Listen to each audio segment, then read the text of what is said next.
Hey, I'm Dave Filoni, Supervising Director of Star Wars The Clone Wars, and we're going to talk about the Slaves of Zygerria. Now, what's really kind of special to me about this arc is that it reunited four of us who actually began the Clone Wars, Killian Plunkett, Jason Tucker, Henry Gilroy, and I. We were all on the original staff of Clone Wars way back in 2005.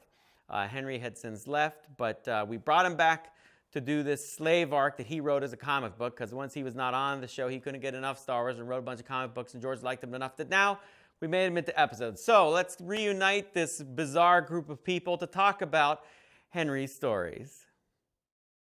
So there we are with our traditional opening once again. What's our cookie? Do you even remember the cookie?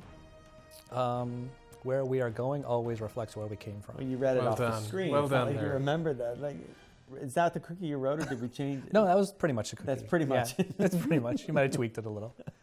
You know, kind of most interesting right off the bat is both you and I thought, wow, this will be a really interesting experiment, because it's the first time something that qualifies as EU is really brought into, you know, the series in a large form. Not to mention things like Alyssa Kura or Alclin Voss or different things that have gotten appropriated. I mean, like a direct, this story exists here in the EU, and George saw it and says, now I want to bring it up. Especially from to a the writer screen. from the first season, which was great. Too.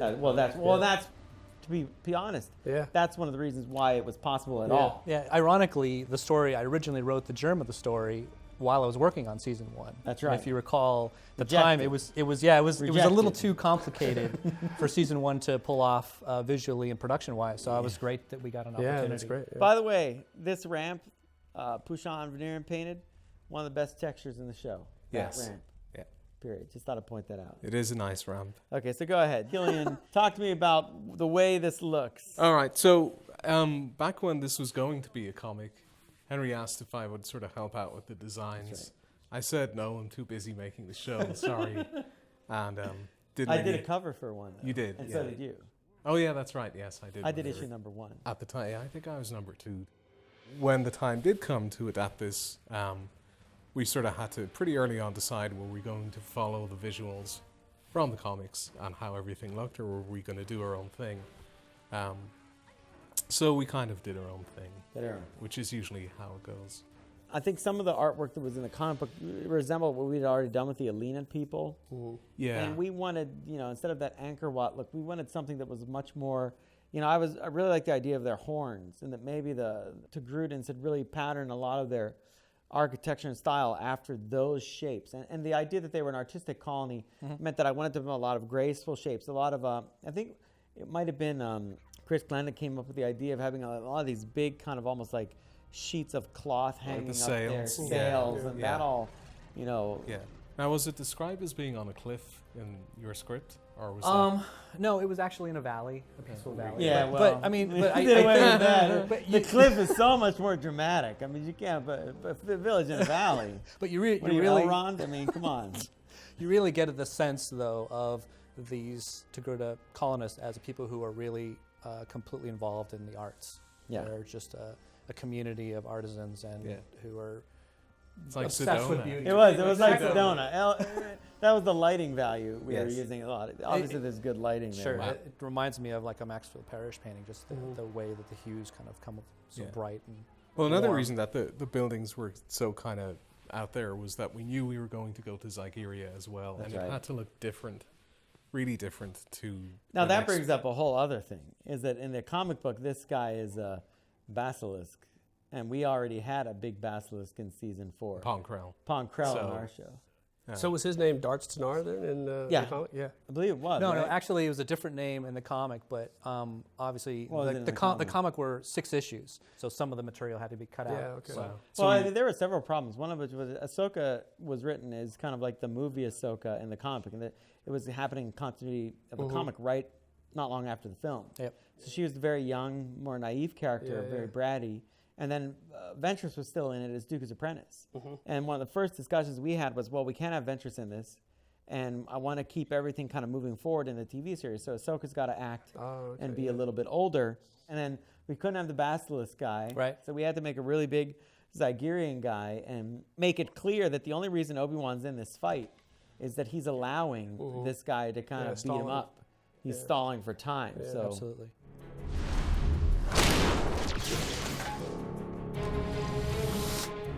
Well, shall we discuss your surrender again? This was Kyle's episode, right? yeah, this is Dunleavy. Yeah, Dunleavy. Really well done. Yeah, it is well Some done. great fighting. We missed the whole thing with the what's that creature? What was it? Your guy, the squid, octopus, snail. Oh slug yeah, thing. Right, this thing, right. the Blixus. The Blixus. There he Yeah, is. the Blixus, There you yeah. go.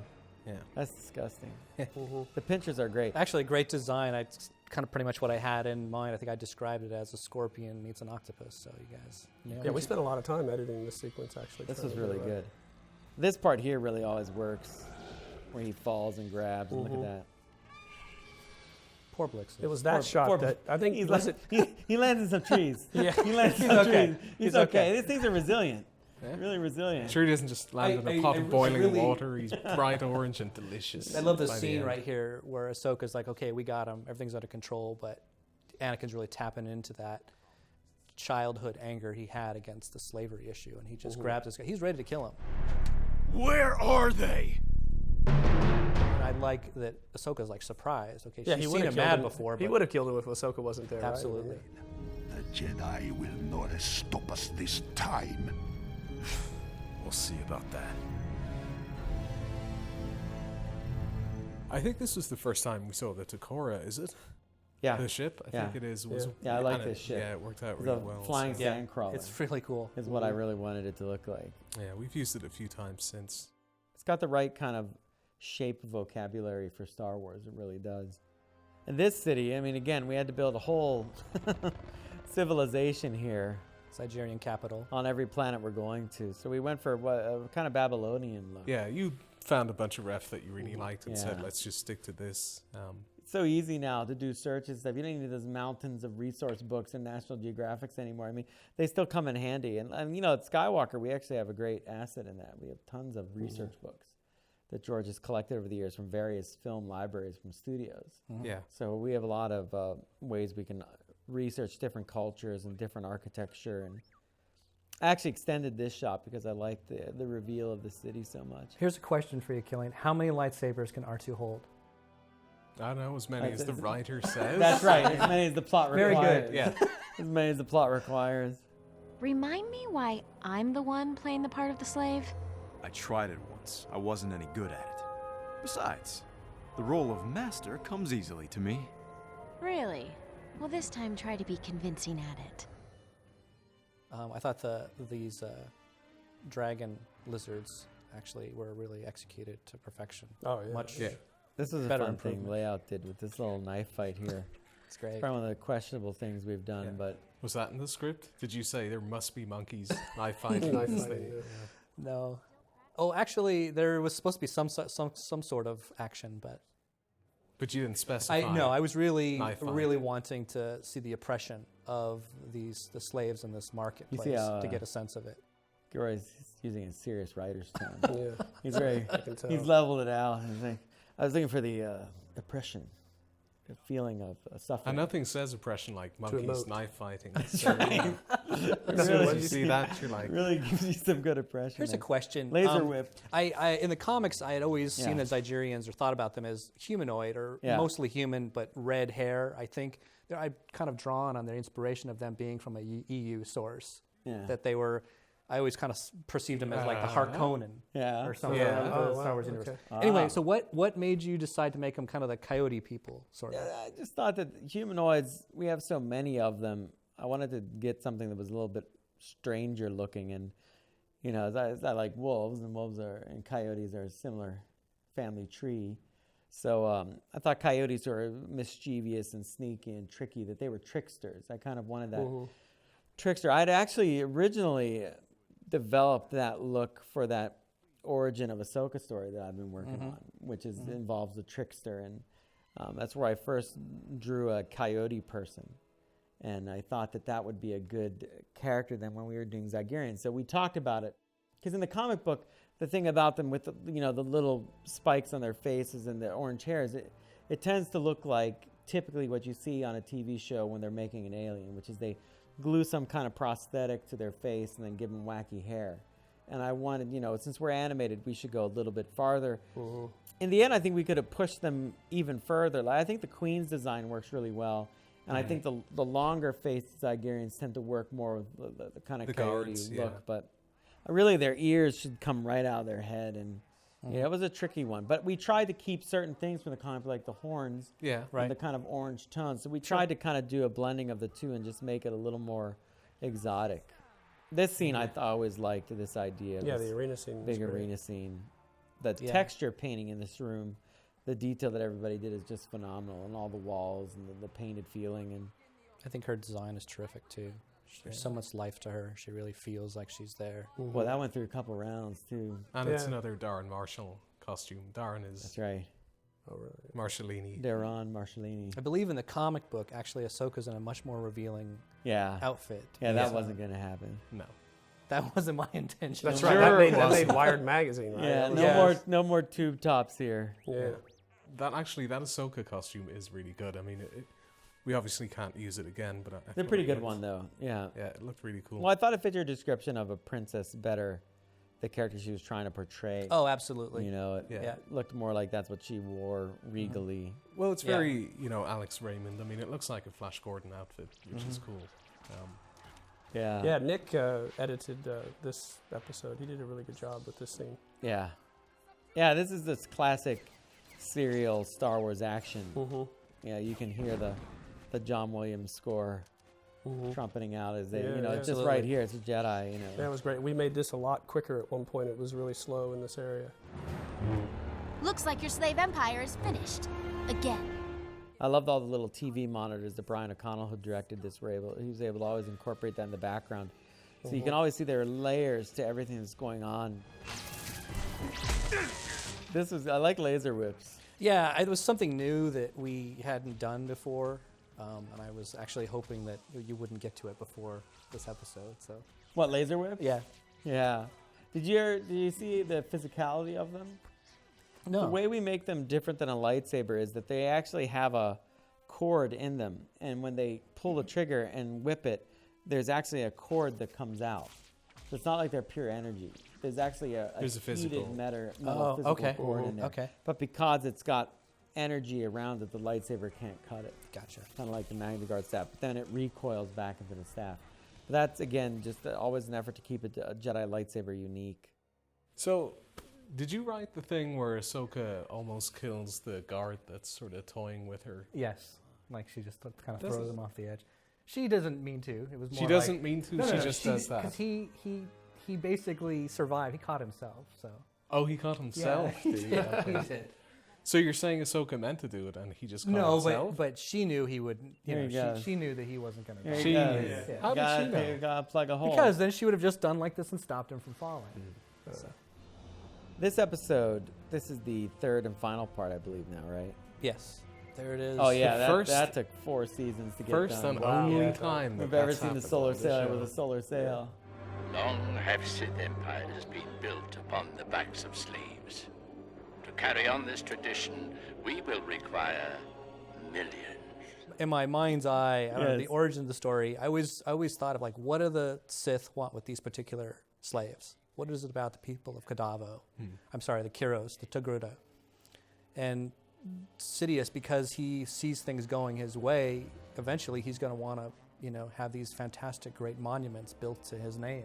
So in my mind, he's like, they built this beautiful world, and they can, once they're slaves of mine, they'll build whatever I want. So he's hiring interior decorators already? Well, seems premature. Sith expansion, interior decorators, yes. Whip everything but their fingers. That big statue they pushed over at the end of it. Yeah. That was them. That was them. Slave labor built that statue.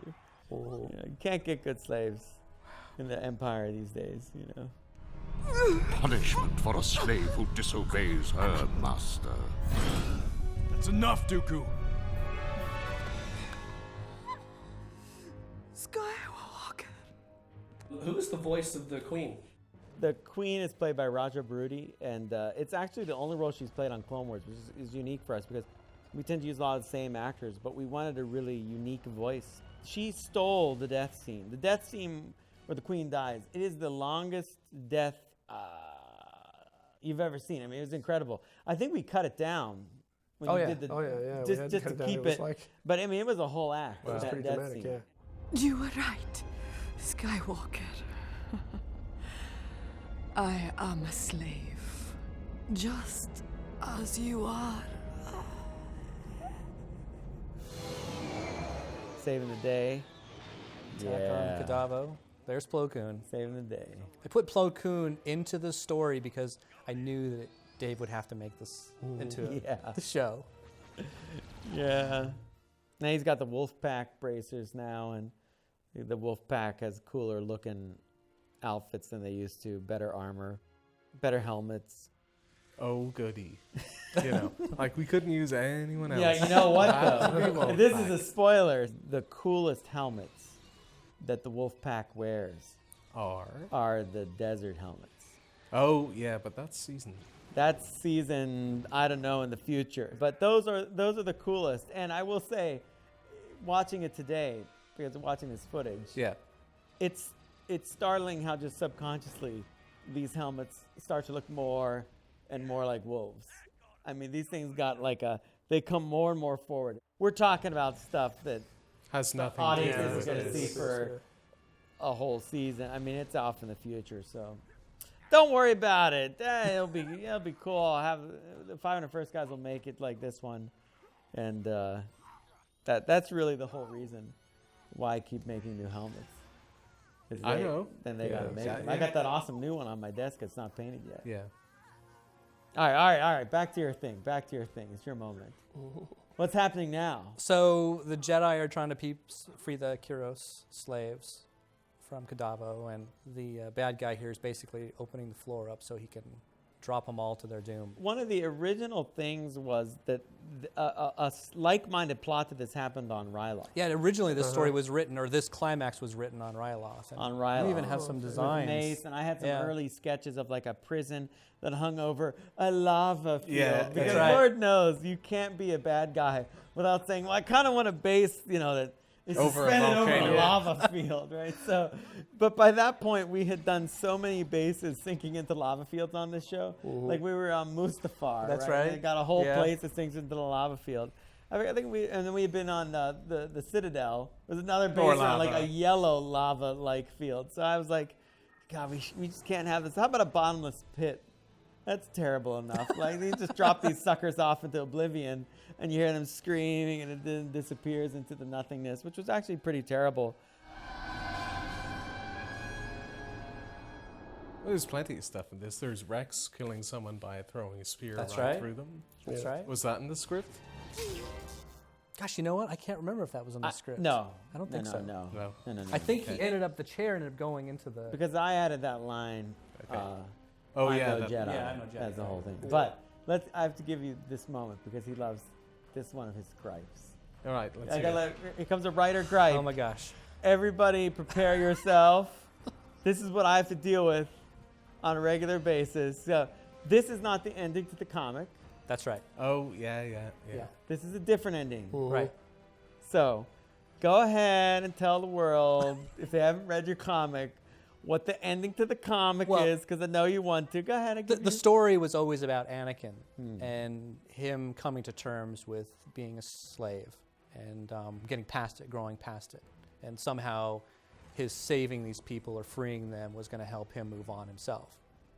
Also, the story had an Obi-Wan Kenobi component where he could never really understand Anakin's whole attachment to the slavery issue because he's never had to experience it. So in this arc, Obi-Wan experiences it from a personal point of view, and that really changes how he looks at Anakin and how he understands why Anakin has held on to it. So the last scene in the comic was Obi-Wan acknowledging this to Anakin and saying, I've dismissed this in the past, but I understand why. And there was a component to the idea, and we had gone back and forth about this one too, early on, in fact, you and I, about Ahsoka and these people and how much would she identify with them just because they're Togruttans. Just because they're Togruttans doesn't mean that she would identify with them more than if they were like Twi'leks. Right. I mean, I guess a little more, but she's supposed to be a Jedi. But she says they're my people, but right. It's never really is pointed out whether is she from the we colony don't know. or they're just... Now, I'm going somewhere with all of this. amazingly. You know, we shot it. That original ending is shot. Really? It's not animated, and it's not lit, but it's shot. The thing I do like about it was that they're back on Kyros at the end of it. Right. At the end of the comic, the people of Kyros decide that they can't just be an artistic colony. They really have to. You just can't stand and avoid the war. You've got to basically learn how to choose a side. Yeah, choose a side. 22 minutes. Plus, you're saying this is the story arc where Anakin becomes a well-adjusted and happy person, and everything is fine now. I mean, no, absolutely not. Here's the thing: it's like, but look even for Killian in the Force. Even you're just talking about more reconciliation. Sure, and the Queen even challenges Anakin's whole perception about what slavery is. Your Jedi, the Grand Republic, even your friends. I don't see commitment as slavery. Oh, it is, when it comes at the cost of yourself. He chooses to be a Jedi, so he makes a sacrifice willingly, where a slave doesn't have a choice. They can obey or die. Yeah, plus it deepens Anakin's character on some level, like, or makes it. Yeah, but I don't know how well adjusted he is after that. No, this absolutely not. He's not well when adjusted. you look at the movies, No. you know, I think challenging those ideas about Anakin and slavery and his mother and what happened to her and what his life was are very important ideas, and I think that's why it's good that we are touching upon them. And I think, you know, the challenge for us creatively is that, unfortunately, we can never solve any of those problems fully. We can present them. We can start him to a path of understanding and hope that the audience understands that which the character of Anakin Skywalker cannot. That he can never take the final full step to being this more enlightened person because he keeps getting pulled back down. Anakin has struggled to put his past behind him. Don't worry. I'll keep an eye on him. Yes, make sure you do.